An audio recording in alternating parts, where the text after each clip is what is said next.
I don't know if I have a thumbnail up for this stream. Sorry, I was trying to do it, but we are here with NBA recaps. I believe we have. Dude, I'm gonna have to Okay, hold on. I think my controller's just fucking with it. Hold on.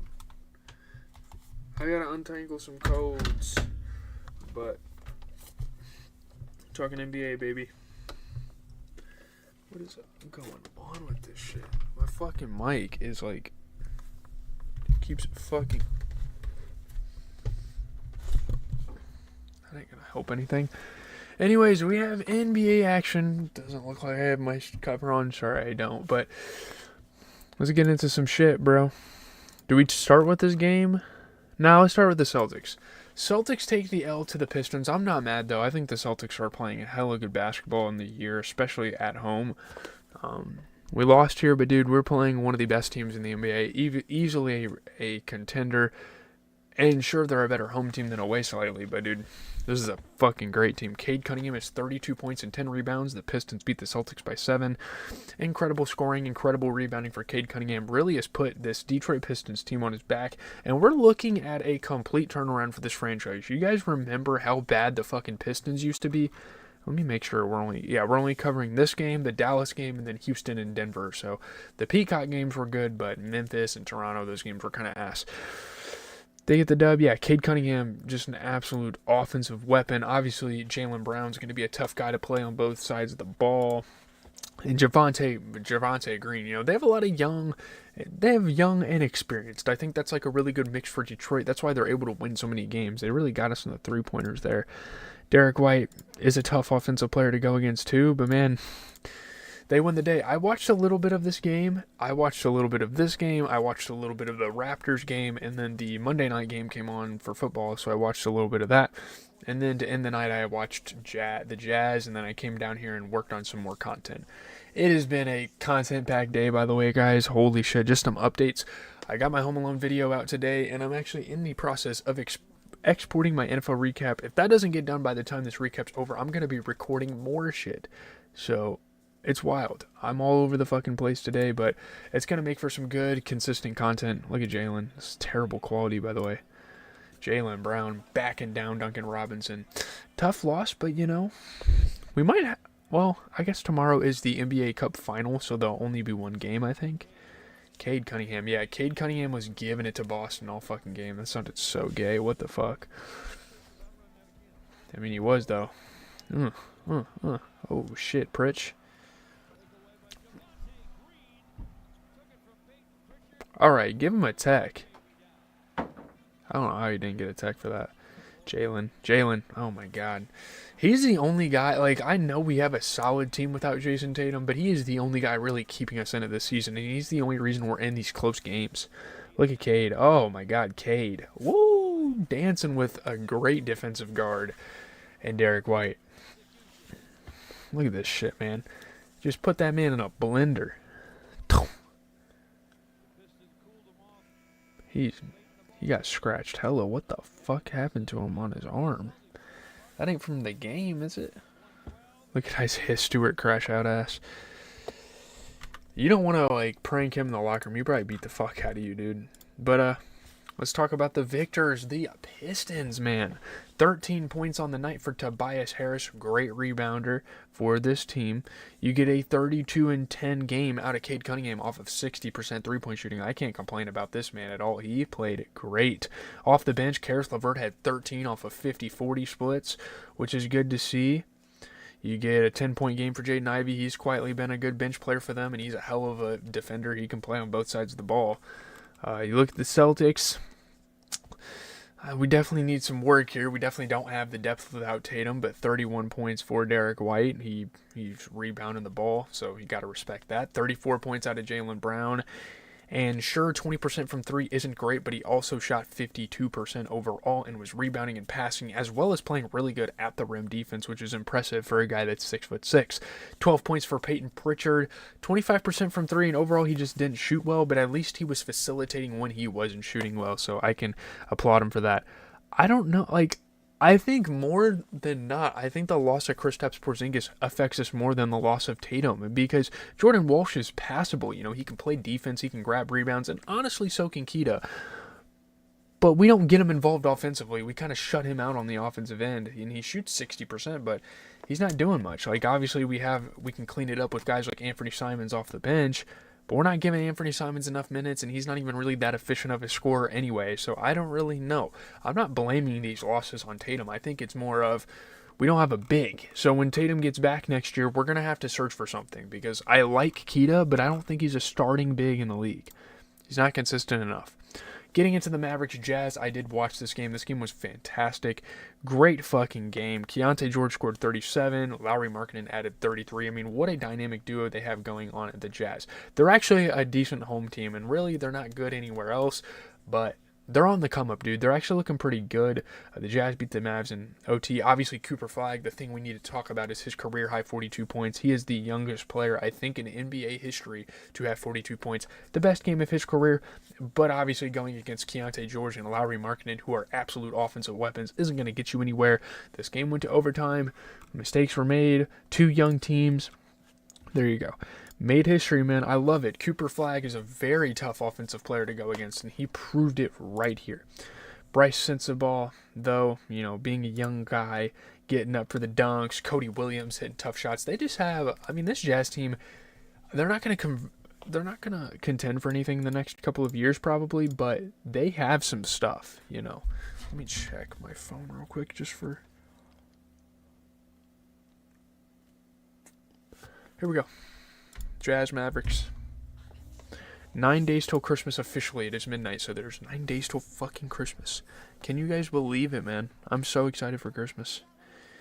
And this weekend we're going to be doing some streams. Should be a good time. That album of the year list is still coming. Just an announcement. Tomorrow's video is going to be about Yeet. I think we're on day 11. Or day 10. No, day 10. Yeet is going to be tomorrow. So if you're a fan of Yeet, stay tuned on the channel. I'm not looking at the comments on my YouTube, the stream, by the way, so if you're commenting stuff, my bad. I'm kind of locked in on this.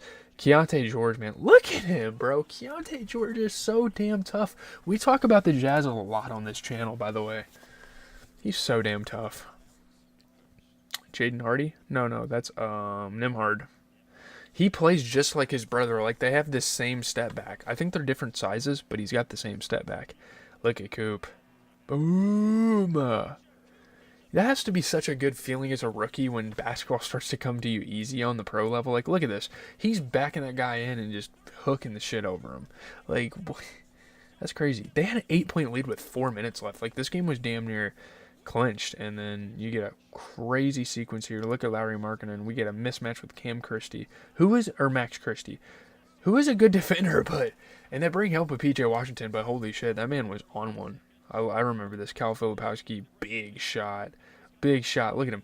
He was traveling. I'm not going to lie. Like, I was kind of watching this game, and he was traveling a little bit. I definitely noticed, and he was talking shit. Him and Cooper Flag kind of went toe-to-toe as Duke alumni, but it's kind of crazy to think Cooper Flag's an alumni at 19 years old.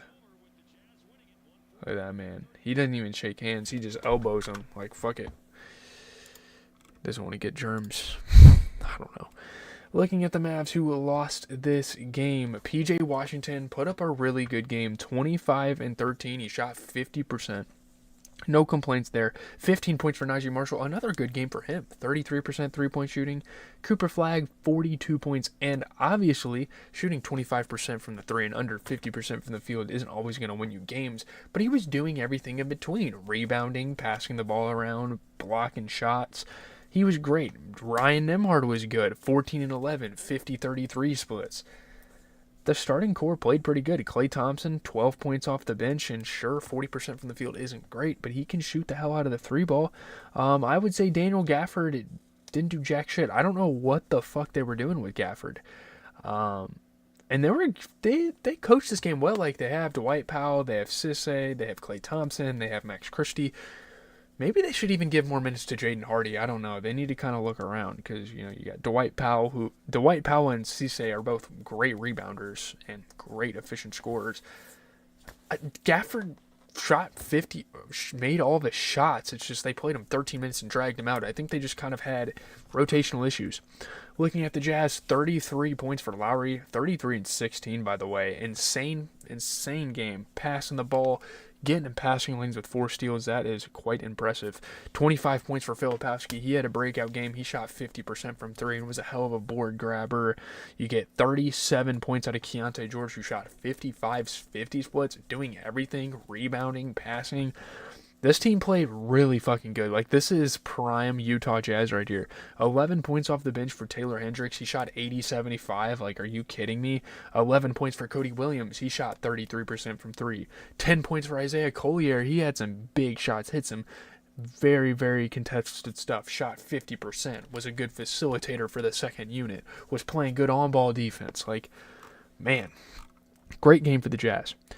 Moving on to the final game I want to talk about of the evening, let's get to the Rockets and the Nuggets, because Jokic had his 12th triple-double of the season, so 12 out of 25, damn near half the games. So for those of you guys that are getting voting fatigue and getting tired of Jokic, what the hell, man? The Nuggets get a 3-point overtime win over the Rockets, and this Nuggets team is just fucking for real. Like, I think they're here to win a championship. I think there's a lot of teams around the association that are winning championships. I don't think the Rockets are there yet, and I think this game definitely showed that, but big win. Jokic, yeah, 12 triple-doubles. Who else is going to top that in the NBA this year? I mean, there's other guys. I mean, there's Denny Avdia, there's Jalen Johnson getting triple-doubles. That's about it. Great scoring, rebounding, and passing. I mean, my God. A matchup of 2 of the top 3 teams in the West. So this is a potential, like, second to third round playoff preview as of right now. So I was here for it. Really good basketball. The Rockets had their chances. They missed them. You know, they had some chances, especially since this game went to OT, and they just couldn't capitalize. And I think that's something that sets them apart from a team like the Nuggets. But yeah, Nikola Jokic just powering this team forward all season long, and he's been doing this for the last 4 or 5 seasons. It's been great. Obviously, you have to go against a guy like Alperen Şengün, hitting clutch shots, hitting tough shots all across the court, but the Nuggets came through, got a much needed, not a needed victory, but definitely a statement win against a really good team in the West. So shout out to the Denver Nuggets. They put it together, man. Let me check y'all in the chat. Y'all, anybody here?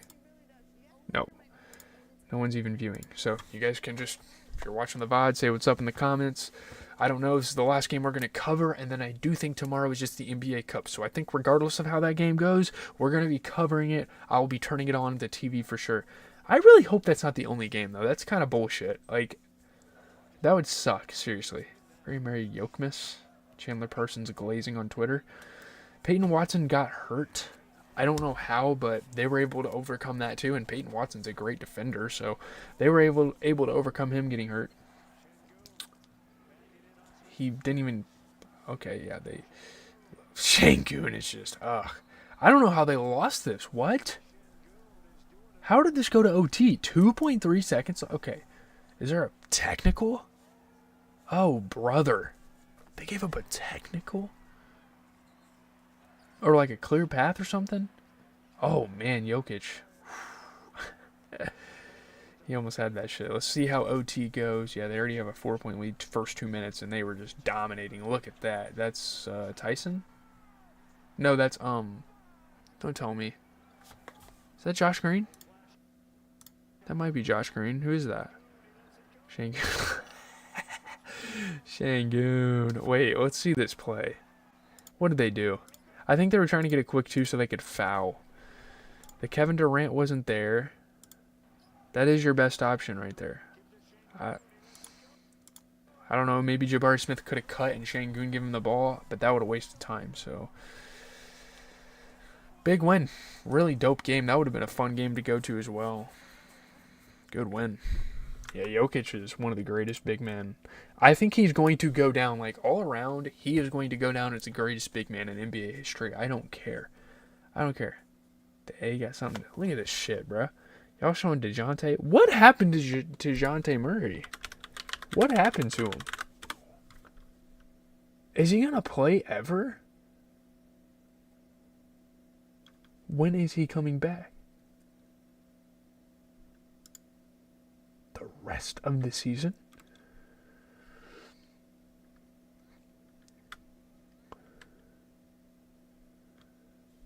Okay. It doesn't really matter because they suck ass. But the Rockets played a really good game. I don't have a lot to complain about them. Obviously, Kevin Durant came out there, put up 25 point shots, 67% from the three-ball line, and a lot of turnovers, I will admit, but he did everything in between. Rebounded, passed the ball, insane at the rim defense with 5 blocks. I mean, good shit. Jabari Smith, 16 and 10, shot 67% from the three-point line. Alperen Şengün had a goddamn triple-double, 33, 10, and 10, and sure, you would like to see the three-ball fall for him, but he was great defensively as well. 16 points for Josh Okogie. He shot 67% from three. I didn't even know Josh Okogie could score that many points in a fucking game, and he's a great defender as always. 14 points for Amin Thompson. Not the greatest shooting splits, could have made some threes, but 14 and 12, and he was passing the ball as well. You get 14 points for Reed Shepherd, and not the greatest interior scorer, but he came out there, shot 33% from three, and he also played well on the defensive end. It really just breaks down to guys like Steven Adams and Aaron Holiday not being used offensively. I think they just need to integrate him a little bit more, like if they're going to play him on the bench. I don't know. That's interesting. Looking at the Nuggets, Cameron Johnson put up 13 points, shot 40% from the three-point line. 11 points for Spencer Jones, shot 50%, and he was a hell of a defensive guy. He was a machine in this game. What a game for Jokic. 39, 15, and 10, 2 steals, 2 blocks. That's incredible. Jamal Murray is his right-hand man, one of the best right-hand men in the league, 35 points off of 60% three-point shooting, and he also found some room to facilitate a little bit. You get a 13-point game for Tim, I call him Hardaway, off the bench, and he's a great two-way player for this team as well. So shout out to the Nuggets. Is tomorrow really just the cup? I'm not a fan of that. I mean, these are two, like, damn near championship contender teams at this point, and it's going to be a fucking battle. It is going to be a fantastic game. I think let's look around the NBA. I would say there's a couple of championship contenders. Okay, so, like, in the West, I think it's in between the Pistons and the Knicks in the Eastern Conference Finals. In the West, they have so many contenders. The Spurs, Lakers, Nuggets, and Thunder, I think, could all contend for an NBA championship as of now. Obviously, the Thunder are like the clear favorites to win it all, but there's definitely some teams out there that can go down and fucking win some shit. Teams that are ready to tank, the Kings, Clippers, and Pelicans, and then on the other side, there's a lot of those in the fucking East. The bottom 4 teams, the Bulls aren't ready to tank. I think the bottom 4 fucking teams right there are ready to fucking tank. I mean, seriously, they're garbage, but the West is so much better than the East this year. It's actually concerning, but that is going to do it for the video. Leave a like, comment, subscribe. I don't know, that video is not getting exported anytime soon. I don't know what the hell's going on with that. I'm going to have to record some shit here in a second and then get back with y'all. No, I'm just kidding. I have like an hour to do some work and then I'm